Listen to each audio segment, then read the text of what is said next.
I have made both of you co-hosts because our security settings, you can only share a screen if you're a co-host. So now the floor is yours. Go right ahead. Thanks for joining us. Well, thank you very much for making it possible for us to make this presentation today. And thank you to everyone who is joining us tonight. We're really glad you're here, and we're really interested in making this presentation to you. Before we get into the discussion this evening, I'd like to share a little bit about AJC. So Alan, if you want to call up the slides, that would be great. Yep, coming right up. The American Jewish Committee is a global Jewish network that advocates for the safety and security of Jews worldwide, and for Israel's place in the world, and for freedom and human rights across the globe. And when you're ready, you could go ahead and switch the slide. AJC is the oldest human rights organization in America. In fact, it was established in the early 1900s. And our work is based really heavily on developing relationships with governments and community organizations. And we've been very aptly described as the State Department of the Jewish people. All of this led us in 2020 to develop a report on anti-Semitism, which we're going to share with you tonight, the results of. We believe in data-driven advocacy, and we want to present these results because they shed some light on really what is happening in the country today. So before I start, I'd like to tell you how I got involved in talking about anti-Semitism. That's me when I was 5. I am proudly holding the mousetrap game, which, believe it or not, I still have today, although it's missing a few parts. And that's the first night of Hanukkah. I could tell that by looking at the electric menorah in the window, which is what I would like to point your attention to, actually. It was a tradition in my family that we put an electric menorah. I grew up in New York, in the window, and it was very popular then to do it. And I remember driving on the half-hour ride to visit my grandmother in the city, looking for the electric menorahs in the windows of apartment buildings and going, oh, there's somebody else there who's Jewish in that house. So this is a tradition that I continue with my family today. And my children like putting the electric menorah in the window. And this year, when I opened the box, and I took out the menorah and I put it in my window, I was getting ready to put it in my window. I stopped and I thought for a second, am I asking for a swastika on my front lawn? Am I going to be ruining this holiday for my family? And I thought about my grandmother who came to this country when she was 16. All of her relatives killed in the Holocaust. And I think she would have said to me, yes, put that menorah in the window and do something about it. This is America. This is a place where you can take action and do something.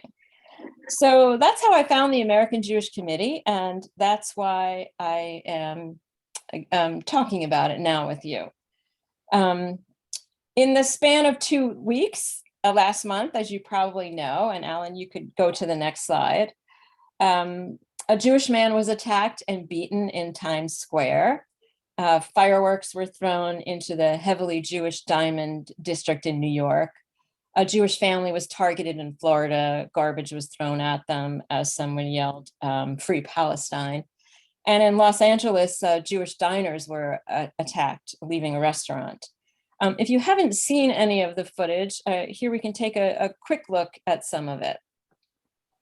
The NYPD is looking for suspects in the vicious beating of a Jewish man. Police say these 5 men attacked 29-year-old Joseph Borgen Thursday afternoon near 47th and 7th Avenue. It happened during clashes in Times Square between pro-Israeli and pro-Palestinian demonstrators.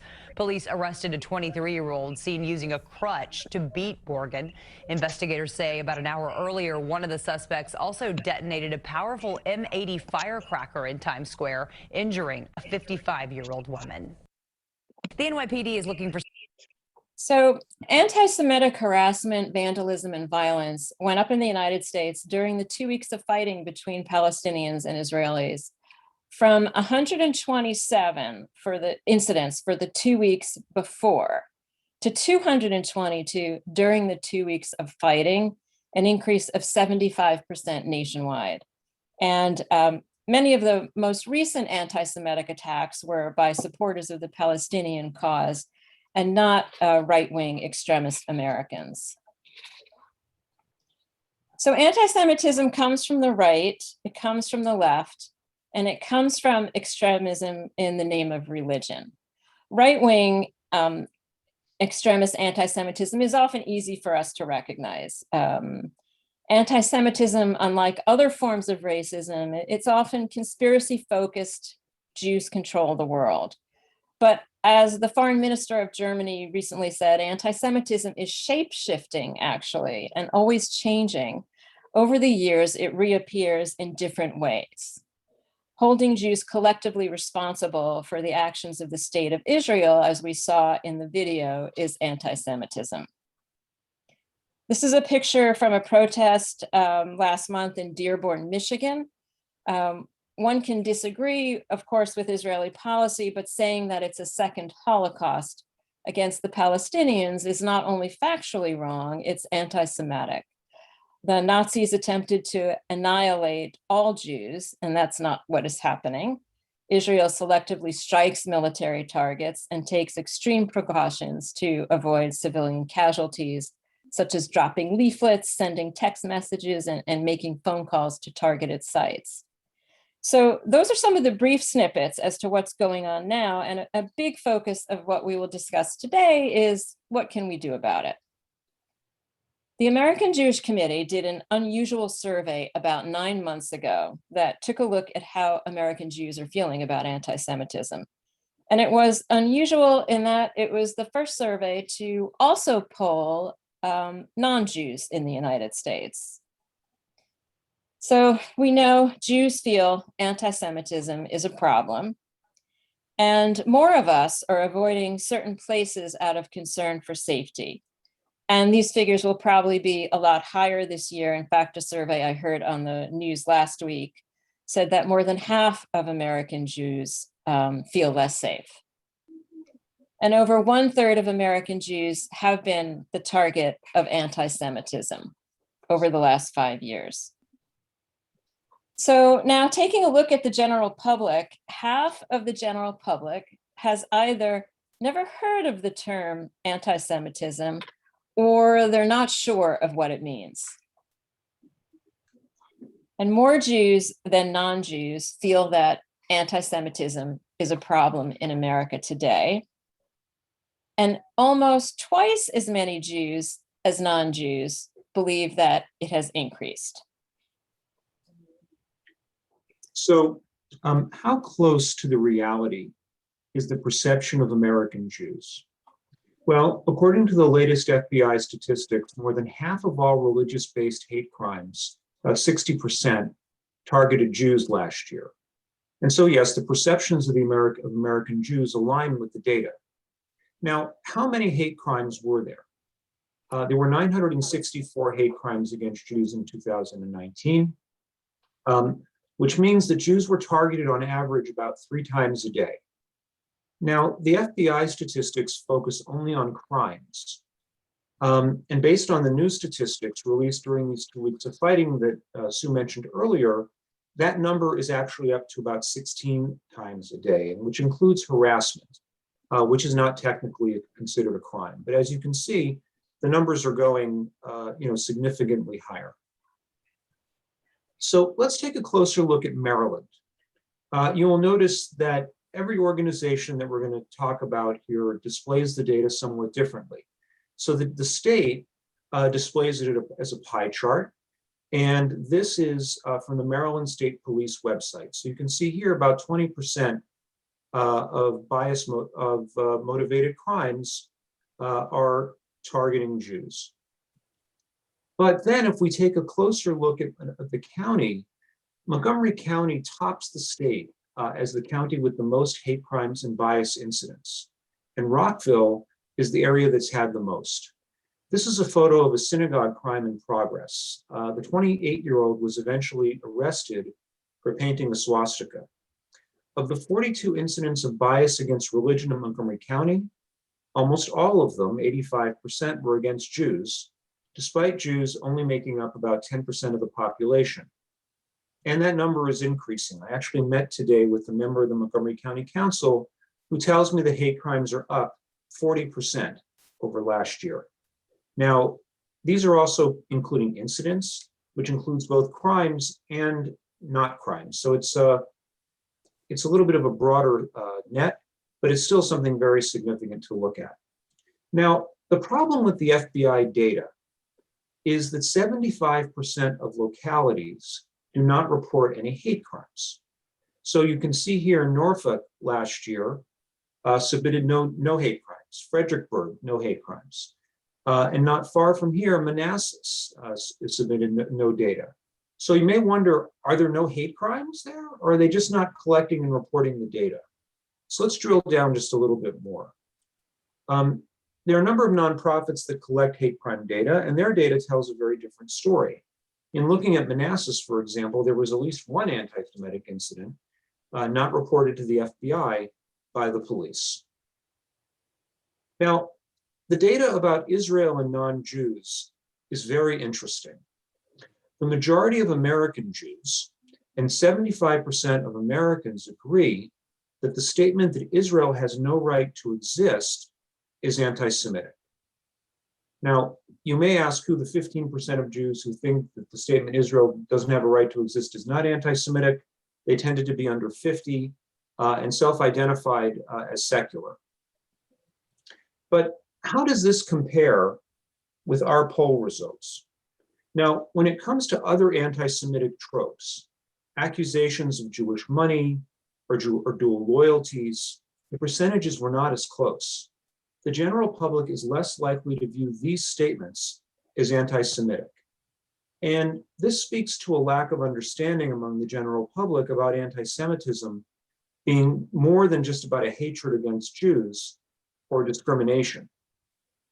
As we know, anti-Semitism is also the certain perception of Jews connected to accusations of money or control or power. It's what makes anti-Semitism different from other forms of racism. Because if you think about it, anti-Semitism is unique because it's, in other forms of racism, they vilify their targets as being inferior. With Jews, we're targeted as having too much power, too much privilege, and at the same time, historically, we've also been targeted as being parasites. We've been the uber communists and the uber capitalists all at the same time. So then we asked a question about the boycott, divestment, and sanctions movement, BDS. And 61% of American Jews said they're either familiar or somewhat familiar, compared to only 25% of the general public. I'll be interested to see next year's statistics if those numbers hold up. Well, we then asked the question, if someone answered that they were familiar with BDS, we found that majority of both groups, both Jews and the general public, believe that BDS has at least some anti-Semitic supporters, which isn't to say everybody, but it's to say that there are some people within the movement that have slid into anti-Semitism. Now, our last key takeaway is very concerning.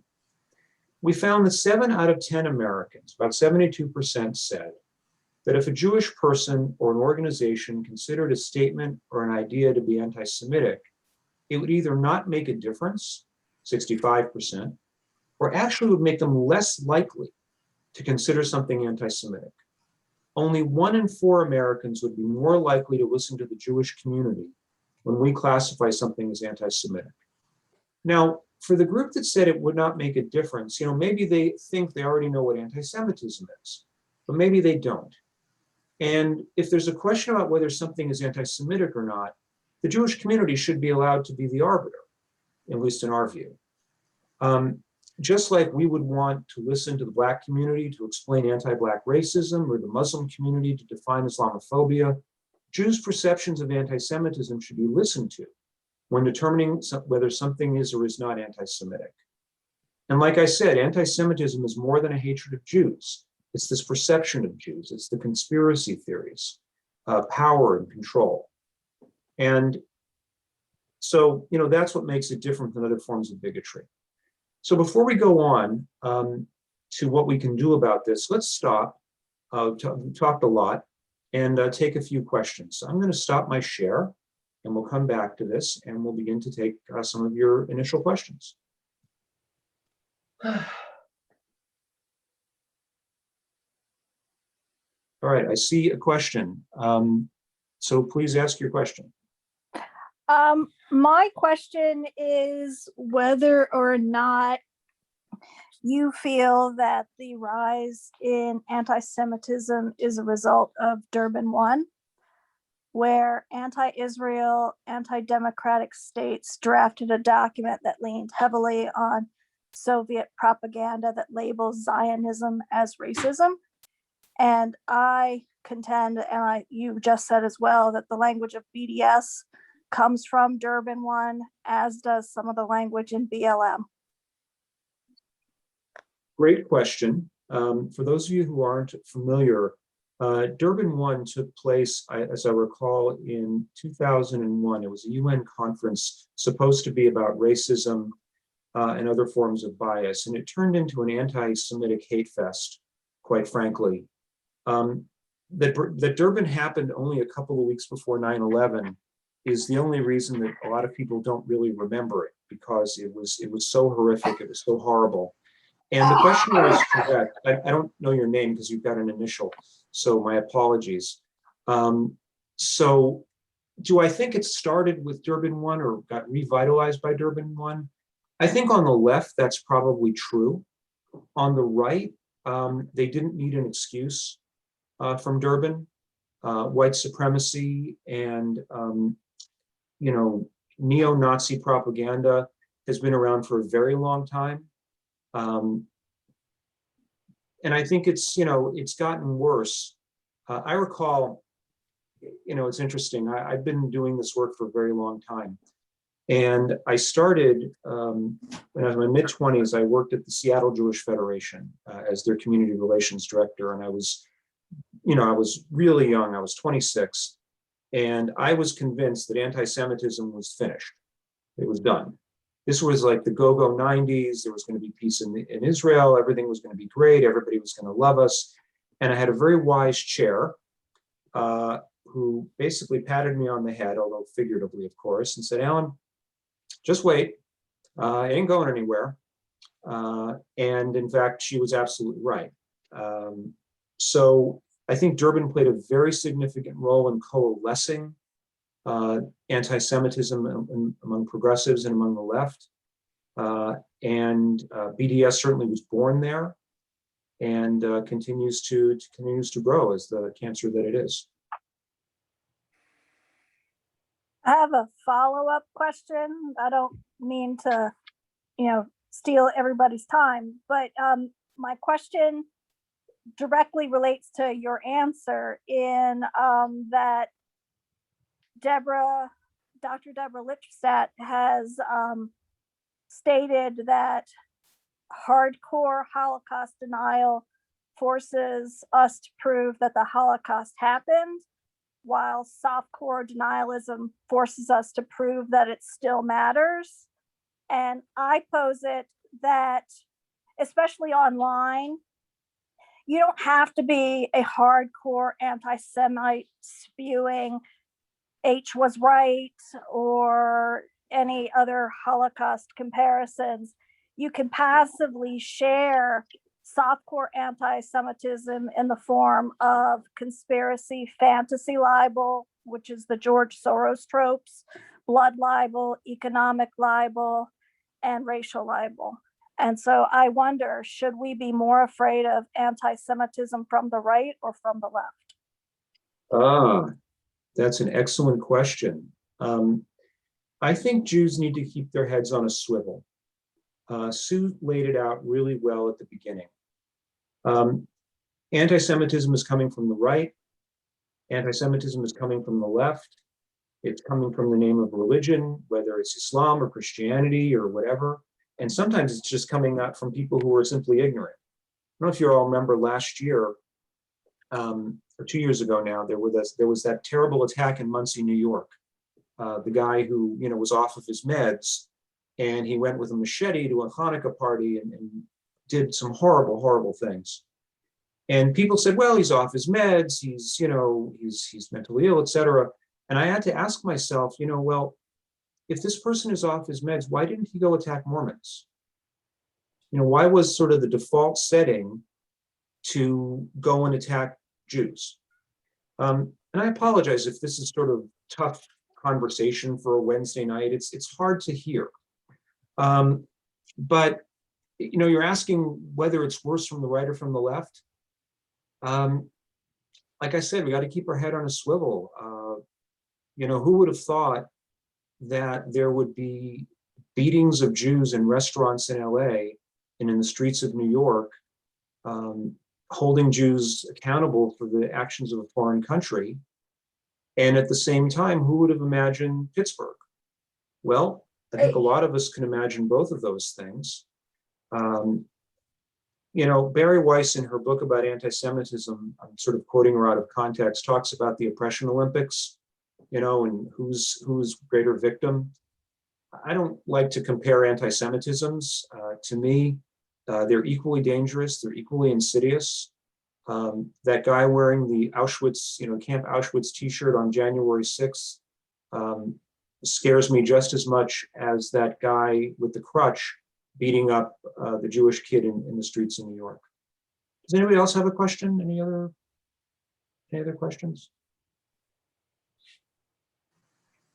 Rabbi Arian told me this was not a shy group. I have a statement for your 1990s person in Seattle. And my theory is that the post-Holocaust golden age of guilt-based acceptance of Jews is over. That's probably true. Anyway, what I'm going to do now is reshare my screen and turn it back over to Sue, who's going to talk a bit about what we can do about all of this. And give me a moment because the technology may fail me. So just one moment, please. And I'm going to do that. And I'm going to do that. And now I'm going to figure out how to reshare the screen. There we go. And it's this one. Share. All right. Right. So the question that everyone always asks when we make these presentations, of course, and what we're all wondering is, what can we do? And there are 5 directions that we encourage you to go. First, we know because of the data that we need to define anti-Semitism.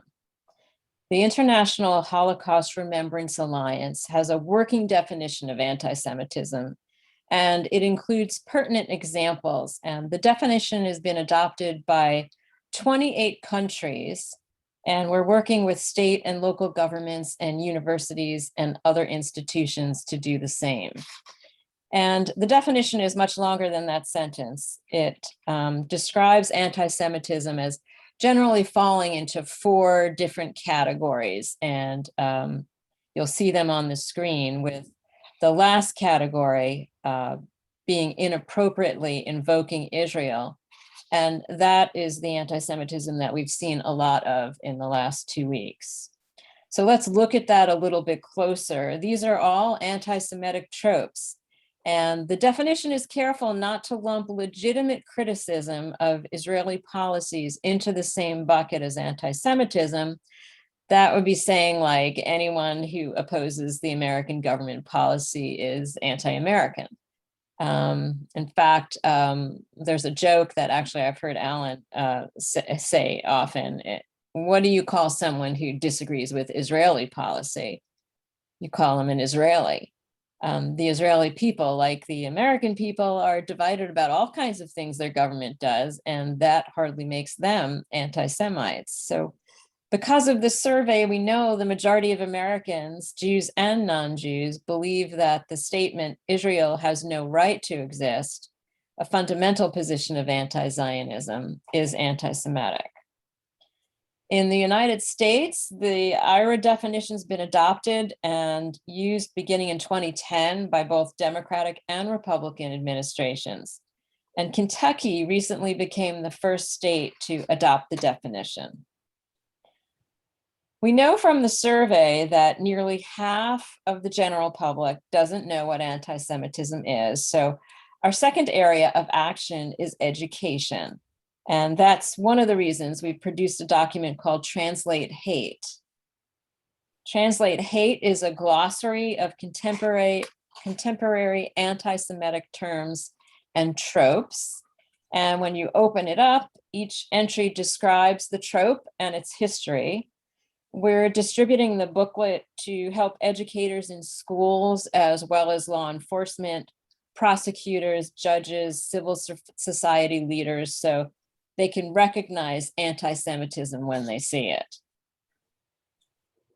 And then you keep flicking through the book and you'll see now contemporary examples. From medieval times until the present day, conspiracy theories have blamed Jews for the world's worst tragedies. And many of these theories are rooted in the myth that Jews are the hidden hand plotting to take over and control the world. The conspiracy theory trope was central in the rise of Nazism. And this example appeared after 9/11 and claims Jews and Israelis were dancing on the rooftops when the Twin Towers fell. More recent ones include that Israel invented the coronavirus and is deliberately spreading it. The third step to take is to speak out against all forms of anti-Semitism, including as it relates to Israel. Recently, AJC launched this campaign to bring attention to rising anti-Semitism. There are a number of ways to speak out. One important step you can take is to encourage media literacy any way you can, whether you can do that through your position at work or among your friends and neighbors.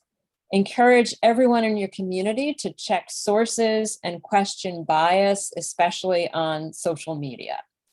Posts and videos that demonize Israel were reshared and viewed hundreds of thousands of times, and we witnessed the consequences as people went out and attacked Jews.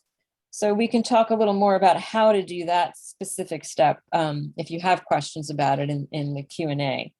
Our fourth area of emphasis is building coalitions. Anti-Semitism is not a Jewish problem, it's a societal problem. And when we combat it together, we're helping protect our democracy, our values, and our liberty as Americans. And just like we wouldn't ask the Black community to solve racism in this country, we can't ask the Jewish community to solve anti-Semitism. It's a societal problem, and what we have to do is build two-way relationships so we can solve this issue. Anti-Semitism is a Jewish problem. And then better data and collection and reporting. AJC has been working hard to get this bill passed. And just last month, it passed both houses of Congress and was signed into law. And American Jews have to not be afraid to report anti-Semitic incidents. And we need local police to know how to report the data. We also have to demand that more data collecting and reporting is done nationwide. I'm really sorry. I hope you can't hear the vacuuming behind me. This legislation will help provide resources to encourage police to adequately track hate crimes in all 50 states.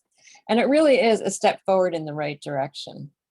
So I'm going to go ahead and mute myself now while we take questions, and hopefully the sound behind me is not too loud. I actually went into my office today for the first time in a year and a half. So I have a question. Yes, Leslie. The definition that you showed said that anti-Semitism was a certain perception that may involve, I forgot what the rest of it was said, but how come it didn't say is a negative perception? That's a very interesting question. I didn't write the IRA definition, but I've done a lot of reading about it. And I think they left it open in a way because, for example, there are some people who would say that saying Jews are good with money is a positive thing. And they mean it in the best possible way. I'll tell you a quick story. A year and a half ago now, just before the pandemic exploded, I had the opportunity to go over to the Chinese embassy and visit with the ambassador. This was right at the beginning, and nobody knew what was going on. And basically, a bunch of us went over just to say, hey, we're very sorry to hear what's happening in your country, and to give condolences. A very nice meeting, and who knew? And then one of the press people took me aside as we were sort of milling about and doing our interviews or whatever. And she said, I read stories about the Jewish people to my children every night, because that if a Jewish boy sees a penny on the street, he'll pick it up and he'll save it, because they're very good with money, the Jewish people. Now, is this woman an anti-Semite? Probably not. I don't think she has, hatred in her heart for Jews. But what she said was anti-Semitic, because it invokes these conspiracy theories, these tropes. And this is the kind of stuff that's gotten us into terrible trouble for the last 3,000 years.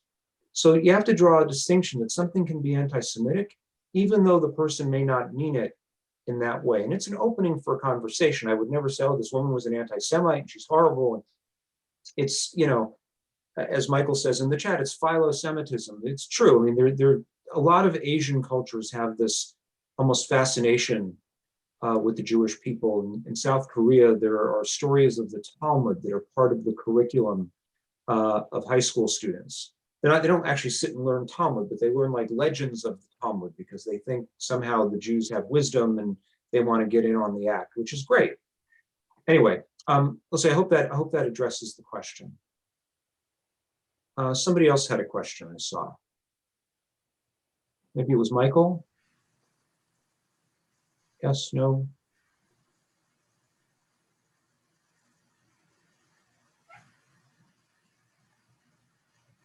This is what happens when you do this presentation at 9:15. I think people are tired. All right, I'll throw out a question to you. Great. Back to the survey, the idea that the statement Jews are more loyal to Israel than to the United States is an anti-Semitic statement.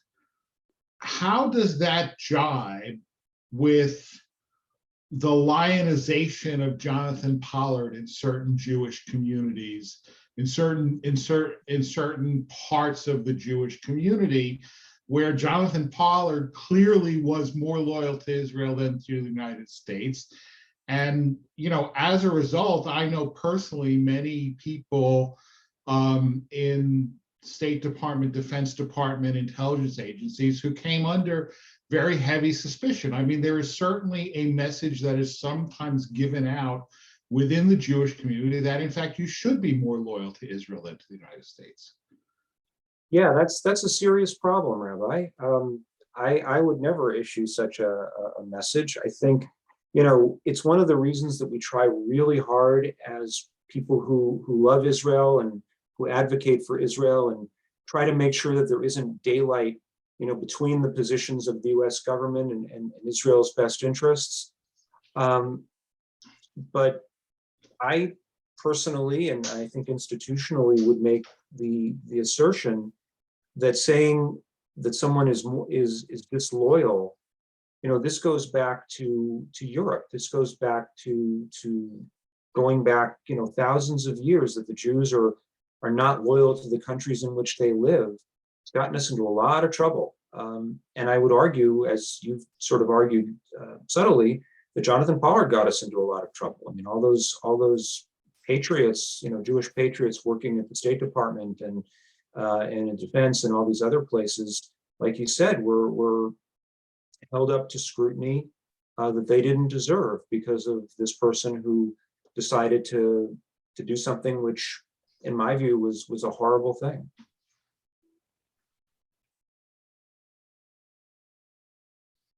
I don't know if that'll get me into trouble, but that's my view.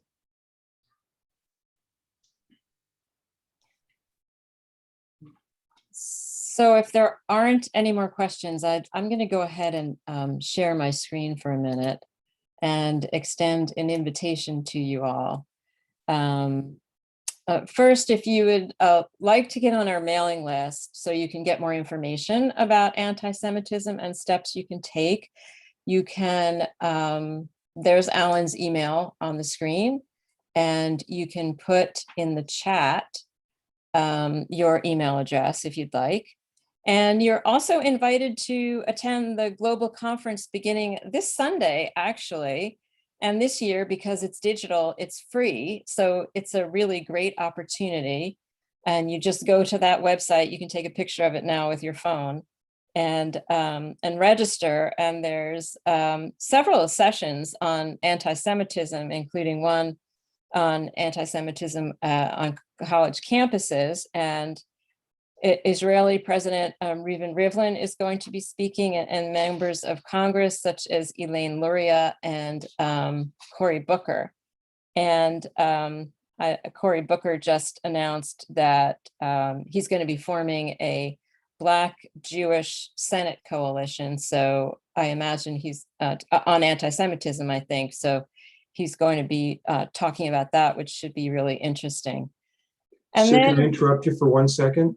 We have new information about Global Forum. Oh, okay. So let me share some of the new information that I got today. French President Emmanuel Macron will be speaking. The Prime Minister of Japan will be speaking. The President of Kosovo will be speaking. The President of the European Commission will be speaking. Barry Weiss and Bret Stephens are going to be doing a conversation around the issues of anti-Semitism. There will be, as usual at Global Forum, we try to do things from different perspectives. Generally, you don't get sort of one view of things. You get a mixed set of opinions and positions. And we're going to be having our annual great debate around the issue of Iran and the Iran nuclear deal. We'll be talking with former ambassador to the United States,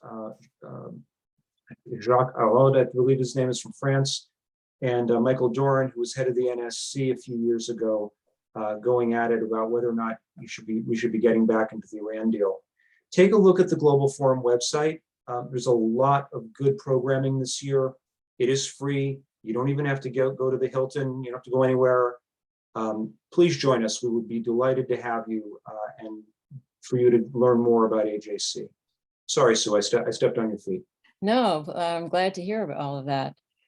And then, if you're like me, I attend a meeting like this and I go to myself, this is terrible. I have to do something about it. And I'll do that tomorrow. And then tomorrow comes and something happens at work or something happens at home and it gets pushed to later and later in the day. So you could actually call your member of Congress right now. Just grab your phone. You'll get a recording. It doesn't matter that you get a recording because in the morning, someone will come in and write down what you said, and they keep a tally that they give to the members of Congress. So all you have to do is call this number, and one of these numbers, say your name and where you live in the district, and that you're appalled by the anti-Semitism that's been outwardly expressed in this country. And you're calling to ask them to take any action they can take to denounce anti-Semitism. And you might say, well, my senator, my congressman, they feel the same way I do. I live in Maryland. Actually, Chris Van Hollen's office told me the other day that phone calls for support of the Palestinian narrative are running much higher than phone calls for the support of Israel. And they do keep a tally, and these things do influence them. And it's just very easy to do. So you can pick it up right now and make a call and just take a picture of these numbers right now. I'll keep the screen up for a few minutes in case anyone else has any more questions before we conclude. And maybe you'll make the call right after we speak.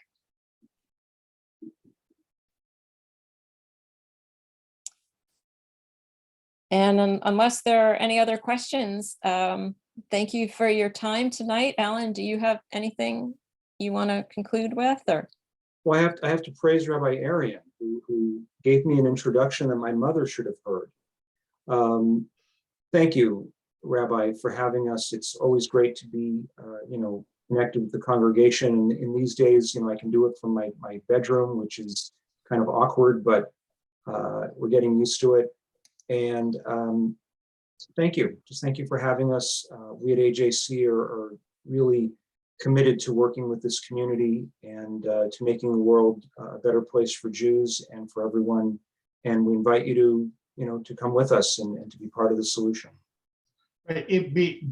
Before we go, I just want to endorse one point that you really made, which is that anti-Semitism is not a Jewish problem; it's a societal problem. And I've said in many emails and talks, that Jews can't solve anti-Semitism any more than African Americans or people of color can solve racism, or that LGBTQ people can solve homophobia. We need allies, and we need to work together. And that's one of the reasons why, I said unreservedly, I'm a big fan of AJC, because the work that you all do, in Black Jewish alliances, and working with American Muslims and working with Latinos is tremendous. And you can either put out fires or you can prevent them from starting. And I think, too often in our community, we're trying to put out fires and not doing enough work in preventing them from starting. And the AJC is a welcome exception to that rule. So really, call it kavod, and thanks for joining us. Thank you. thank you, everyone. Good night. Good night.